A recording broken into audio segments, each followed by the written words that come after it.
Most people think the difference between someone making $75,000 a year and someone making $150,000 a year is obvious, but I'm about to show you something that will completely change how you think about money, because the person driving the beat-up Honda Civic might actually be 10 times wealthier than the guy in the brand new BMW. And the math behind this is absolutely wild. My name is Mike, and I've spent the last decade studying exactly how people build and destroy wealth, and what I've discovered is that your income matters way less than what you do with it. So if you want to understand how someone making $75,000 can end up with more wealth than someone making twice that amount, make sure you hit that subscribe button and smash that like button, because this video is going to show you the real numbers that most finance channels won't talk about.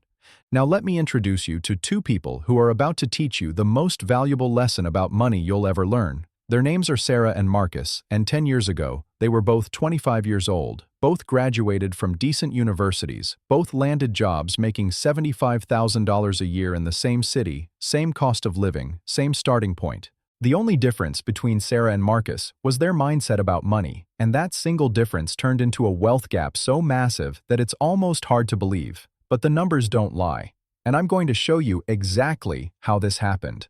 Month by month, year by year, over the course of a decade, Marcus decided early on that he wanted people to know he was successful. And I get it. He worked hard for that degree, he put in long hours at his job, and he felt like he deserved to show the world what he'd accomplished.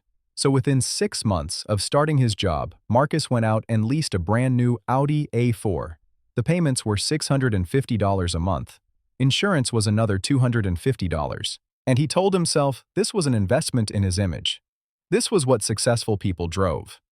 Sarah, on the other hand, bought a used Honda Civic for $12,000 in cash. Her insurance was $120 a month, and yeah, her friends made jokes about it. Yeah, people at work raised their eyebrows when she pulled into the parking lot next to their luxury cars. But Sarah understood something that Marcus didn't. She understood that nobody actually cares about your car as much as you think they do. Let me show you the math on just this one decision over 10 years. Marcus paid $650 a month for 120 months. That's $78,000 in lease payments alone. He never owned the car. He just paid for the privilege of driving it. Add in his higher insurance costs, and he spent $93,000 on transportation over that decade.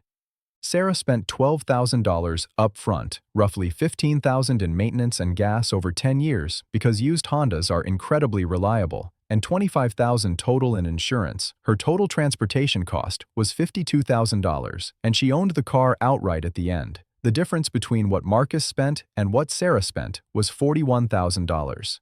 But here's where it gets really interesting. Sarah took that extra money she wasn't spending on car payments and she invested it. $650 a month for 10 years in a simple S&P 500 index fund, assuming an average return of 10% annually, which is actually conservative based on historical performance. That $41,000 in savings turned into $134,000. Meanwhile, Marcus had nothing to show for his $78,000 in lease payments except the memories of driving a nice car. And the story doesn't end there, because this pattern repeated itself in every area of their lives. 2 years into their careers, both Sarah and Marcus got promotions. They were now making $90,000 a year. Marcus saw this as permission to upgrade his lifestyle even more. He moved into a luxury apartment that cost $2,500 a month because he felt like he'd earned it. The building had a gym he never used, a pool he visited twice, and a concierge who knew his name. Sarah moved into a modest 2-bedroom apartment for $1,400 a month. Nothing fancy, but it was clean, safe, and in a decent neighborhood. The difference was $1,100 a month, and over the next 8 years, that difference compounded into something absolutely massive. Marcus paid $240,000 in rent over those 8 years. Sarah paid $134,400. She took that extra $1,100 a month and invested it. That's another $105,600 invested over 8 years, and with compound interest at 10% annually, that turned into $178,000.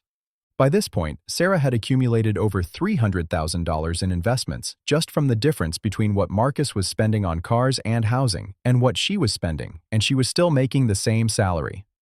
He was still living in the same city, still enjoying her life. But the gap kept widening because lifestyle inflation is like a disease that spreads to every corner of your financial life. Marcus started eating out for lunch every day. $12 a day, 5 days a week. That's $3,120 a year. Sarah packed her lunch 4 days a week and ate out once. Her annual lunch cost was $1,500. The difference was $1,600 a year. Marcus wore designer clothes because he felt like his image required it. He spent about $4,000 a year on clothing. Sarah shopped at normal stores and consignment shops. She spent about $1,200 a year on clothes that looked perfectly fine. The difference was $2,800 annually. Add up all these small lifestyle differences, the restaurants, the clothes, the random purchases that Marcus made because he felt like he had to maintain this image of success, and you're looking at about $6,000 a year in additional spending that Sarah was investing instead. Now let me show you where this all leads after 10 years. Sarah, at age 35, had accumulated $540,000 in investments. She still drove that same Honda Civic that people made fun of. She still lived in her modest apartment. She still packed her lunch most days, but she had over $500,000 working for her in the stock market. Marcus, at age 35, had accumulated about $45,000 in savings. He had the Instagram posts. He had the memories of driving nice cars. He had the experience of living in a luxury building, but his net worth was roughly 12 times smaller than Sarah's, despite making the exact same income. And here's where the story gets even more interesting. At age 35, both Sarah and Marcus got another promotion. They were now both making $110,000 a year. Marcus saw this as another opportunity to upgrade. He finally bought a condo for $400,000 with a 3.5% down payment because he couldn't afford more. His mortgage payment was $2,200 a month plus another $400 in HOA fees and property taxes. Sarah used her $540,000 to put $120,000 down on a $300,000 house in a decent neighborhood. Her mortgage was only $1,100 a month. No HOA fees, lower property taxes, and she still had $420,000 invested. Over the next 5 years, as both of them paid down their mortgages, Sarah's investments continued growing. At age 40, Sarah had accumulated $970,000 in total assets. Her house was worth $350,000, and she owed $150,000 on it. Her investment accounts had grown to $770,000. Marcus, at age 40, had accumulated $310,000 in total assets. His condo was worth $420,000, but he still owed $360,000 on it because he'd barely touched the principal. His investment accounts had about $250,000 because he'd finally started getting serious about saving in his late 30s. Sarah was essentially a millionaire at 40. Marcus was still grinding, still trying to build wealth, still making good money, but having most of it disappear into lifestyle expenses that didn't build any real value. And the gap just kept getting wider, because compound interest is the most powerful force in finance. Sarah's $970,000 was now generating about $97,000 a year in returns. Marcus's $250,000 was generating about $25,000. By age 45, Sarah had $1.6 million in total net worth. Her house was paid off. Her investment accounts were massive, and she was seriously considering early retirement. Marcus had about $600,000 in net worth. Respectable for sure, but nowhere near the financial freedom that Sarah had achieved. The most insane part of this entire story is that they made almost identical incomes over their entire careers. The difference wasn't that Sarah was smarter, or worked harder, or got lucky with investments. The difference was purely psychological. Sarah understood that wealth is what you keep, not what you spend. Marcus fell into the trap that destroys most high earners. He confused looking successful with being successful. And here's something that nobody talks about. Marcus was actually more stressed than Sarah for most of those 20 years. He worried about making his lease payments. He stressed about his rent going up. He felt pressure to maintain this image he'd created. Meanwhile, Sarah slept like a baby, knowing she had hundreds of thousands of dollars working for her. The freedom that Sarah bought herself by driving a regular car and living modestly wasn't just financial, it was psychological. She never had to worry about losing her job because she had years of expenses saved up. She never had to stay in a toxic work environment because she needed the paycheck. She had options that Marcus simply didn't have. And let me be clear about something. Sarah wasn't miserable for 20 years eating ramen and never having fun. She went on vacations, she ate at nice restaurants sometimes. She bought things she wanted. The difference was that she didn't need other people to see her enjoying these things. She didn't need validation from strangers about her lifestyle choices. Marcus, on the other hand, was essentially performing wealth for an audience that didn't actually care. His coworkers weren't impressed by his car after the first week. His neighbors didn't think about his luxury apartment. His Instagram followers probably weren't even paying attention to his lifestyle posts. He was putting on a show for people who weren't watching. This is the brutal truth about trying to look rich. It's exhausting and expensive and ultimately pointless, because the people who are actually wealthy can see right through it, and the people who aren't wealthy are too busy worrying about their own lives to care about yours. Now let me show you the opportunity cost of Marcus's decisions in a different way. That $134,000 that Sarah accumulated from not leasing expensive cars. If she had just left that money alone and never added another dollar to it, by the time she was 65, it would have grown to $1.7 million. One single decision about transportation turned into nearly $2 million over 40 years. That's the power of compound interest, and that's why every dollar you spend on looking wealthy is a dollar that could have made you actually wealthy.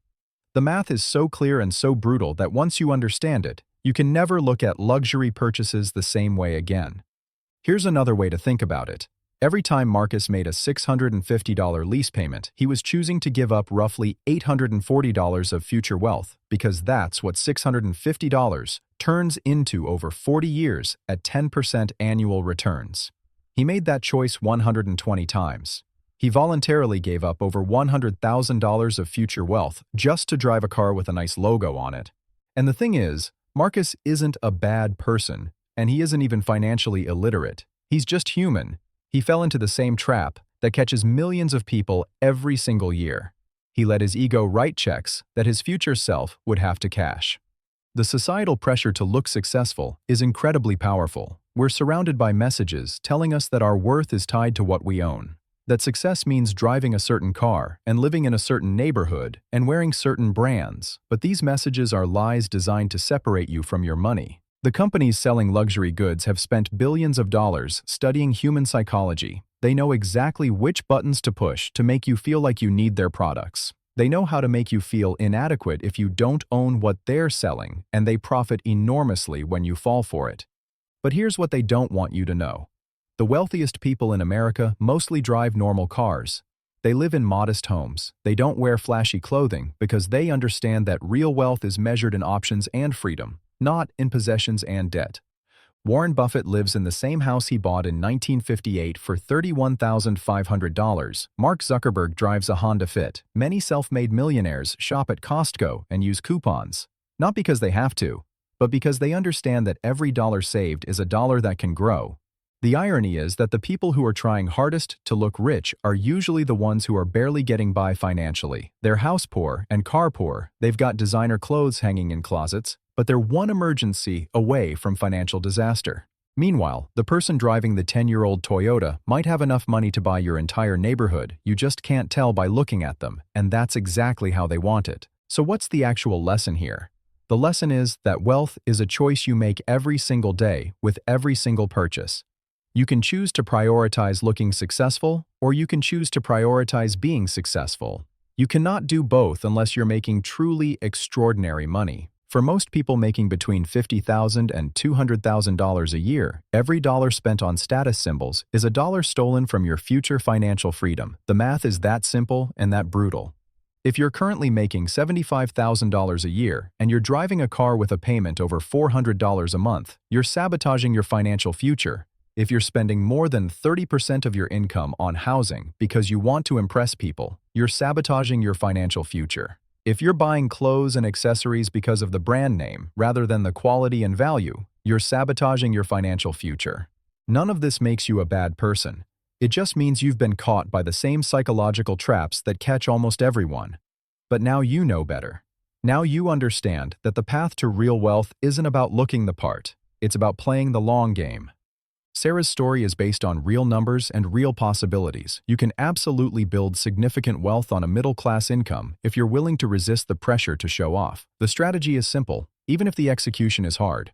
Minimize your big three expenses, which are housing, transportation, and food.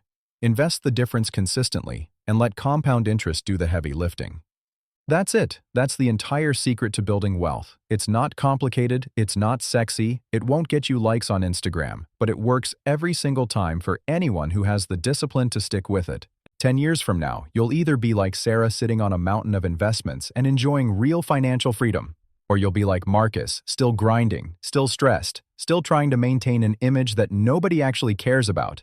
The choice is yours, and you're making it right now with every dollar you spend. So make sure you hit that subscribe button. If this video changed how you think about money, drop a like if you're ready to start building real wealth instead of fake status, and let me know in the comments which choice you're going to make.